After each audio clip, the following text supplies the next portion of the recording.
Obrigado à comissão científica. Bom é ter amigos que a gente sempre é convidado para mesas com pessoas importantes, né? O Flávio facilitou muito o meu trabalho, e a pergunta que o Cati me fez para responder é interessante, porque ele fez uma pergunta e eu tenho que responder 3 em 12 minutos, né? Esse é meu potencial conflito de interesse. Bom, as 3 perguntas antes de eu responder, qual a droga que nós temos que usar? Primeiro, é monoterapia ou terapia combinada? A segunda pergunta, qual a droga ou combinação em perfil de paciente? Há diferença? E a terceira é, estratificamos o risco adequadamente? Como nós vamos reestratificar o risco? E por que a importância dessas perguntas? Seguinte, vamos começar a falar primeiro de estratificação de risco.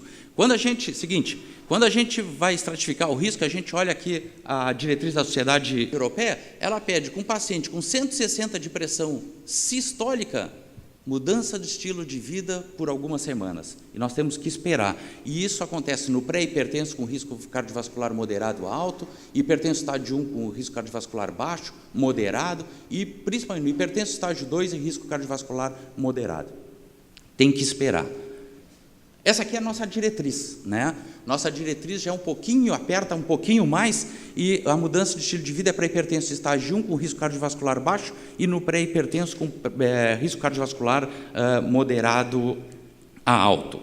E qual é o problema? O problema é que nós estamos com uma expectativa média de vida aumentando e o diagnóstico de hipertensão cada vez mais no paciente mais jovem. E isso aumenta os anos de vida que a gente vai conviver com a hipertensão. Se a gente for olhar essa meta-análise do professor Zanchetti e uso terapêutico, tratamento da hipertensão em diferentes níveis de risco cardiovascular, a gente pode ver que há benefício, e aqui eu vou pegar desfecho combinado, mesmo para o paciente de baixo risco, há um benefício com uma redução de risco absoluto pequena. Mas no paciente de baixo risco, no início da hipertensão, qual é o pensamento que nós temos que ter? Não é na redução do risco absoluto, e sim, olhem aqui, o risco residual que fica nos 3 desfechos, se nós aumentamos o risco do paciente. Ou seja, esperar esses 6 meses, esperar essas semanas, num tempo de vida de hipertenso muito longo, pode ser o suficiente para desenvolver a lesão do órgão-alvo, aumentar o risco cardiovascular e o paciente ficar com risco residual muito alto, e daí não vamos conseguir mexer em números de redução de mortalidade. Nós vamos retardar a mortalidade, mas não vamos conseguir mexer nesses números. E qual é a mensagem, então, se a gente avaliar o risco residual? Se nós demorarmos, nós não estamos resolvendo o problema, nós estamos só retardando. Então, tratamento precoce da hipertensão é o que o Flávio vinha falando, quanto mais cedo e quanto mais agressivo nós formos, melhor.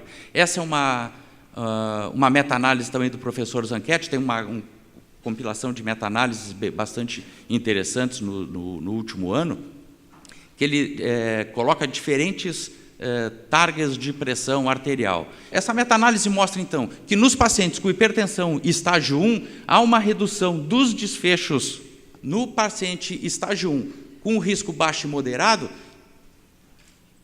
mudança de estilo de vida, segundo a diretriz europeia, mostrou redução dos desfechos. E essa é uma outra meta-análise, mostrando também aqui hipertenso estágio 1, mas daí com risco cardiovascular alto, onde daí já teria indicação de usar terapêutica farmacológica. Mas mostrando que no hipertenso estágio 1, reduzir a pressão arterial traz benefício. Bom, o que dizem os guidelines? Os guidelines mostram que estratifica o risco e, conforme for, mudança de estilo de vida. Depois você inicia a terapêutica. O que mostra a realidade? A realidade mostra que nós não temos um controle da pressão arterial. A maioria dos ensaios clínicos precisam de 2 medicações para controlar a pressão, e não uma. Se nós avaliarmos o value, o controle, a redução nos primeiros 6 meses, mostrou uma vantagem, uma redução dos desfechos em relação à terapêutica que retardou o target de pressão arterial. Esse é estudo interessante que mostra que terapia combinada no hipertenso estágio 1, você atinge um maior percentual de pacientes à meta pressórica quando comparado com monoterapia. Isso é uma questão óbvia, nós não controlamos a pressão. Dar 2 drogas é melhor do que dar uma droga, porque vai baixar mais a pressão arterial.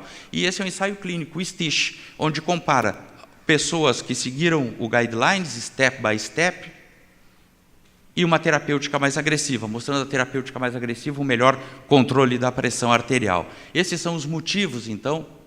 Não, esse é um outro estudo do Corral, mostrando também uma redução dos desfechos cardiovasculares nos pacientes que tiveram uma terapia combinada.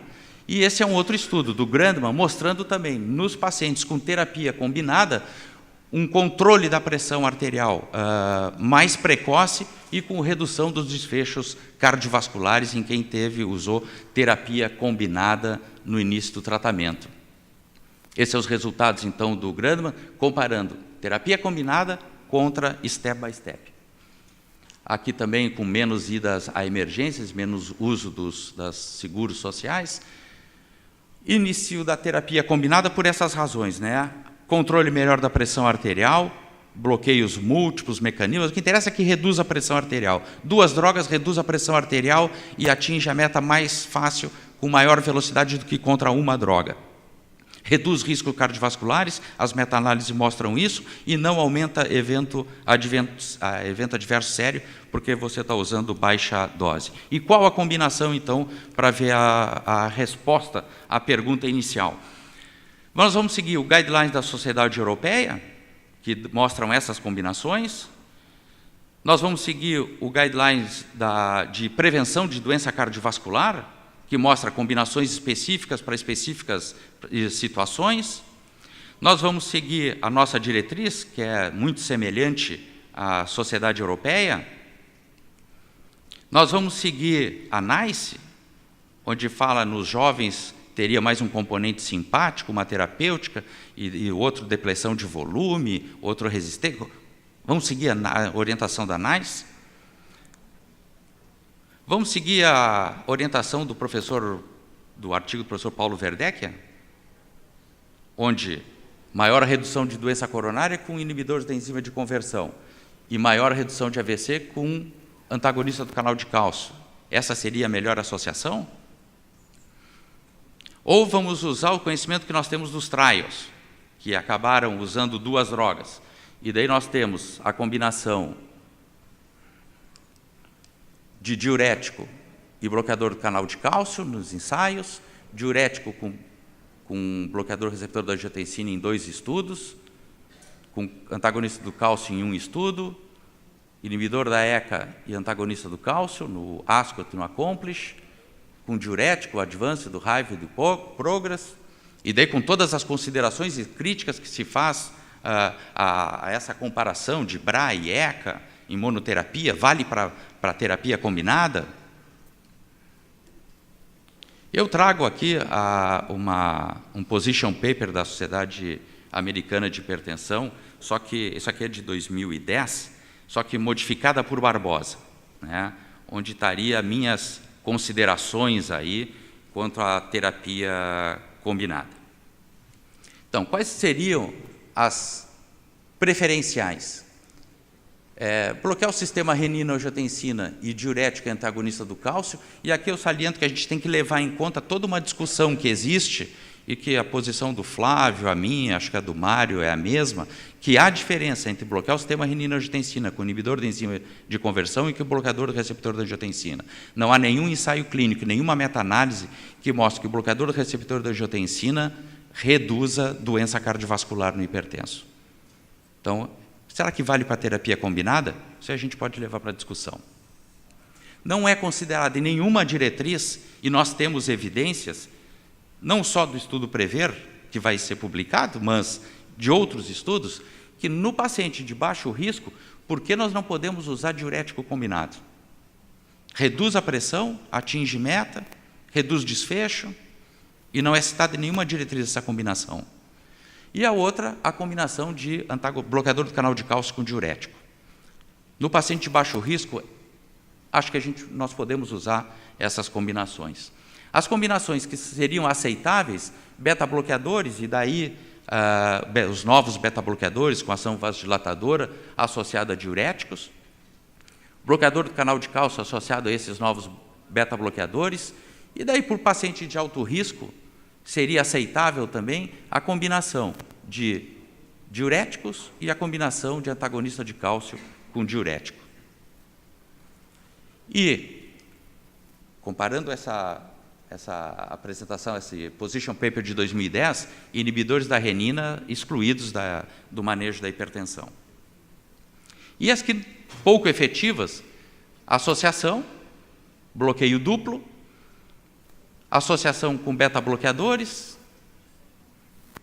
com qualquer outra droga, principalmente com os beta-bloqueadores antigos, né? Onde se mostraram inefetivos e ineficazes na redução da hipertensão, no desfecho da hipertensão arterial. Essa é a conclusão, então. Podemos esperar resultados com mudança de estilo de vida? Ela é eficaz, mas ela é inefetiva. Nós não conseguimos reduzir pressão porque as pessoas não têm adesão à mudança de estilo de vida. Iniciar a medicação precocemente para atingir metas e reduzir o risco cardiovascular e, principalmente, o risco residual que fica.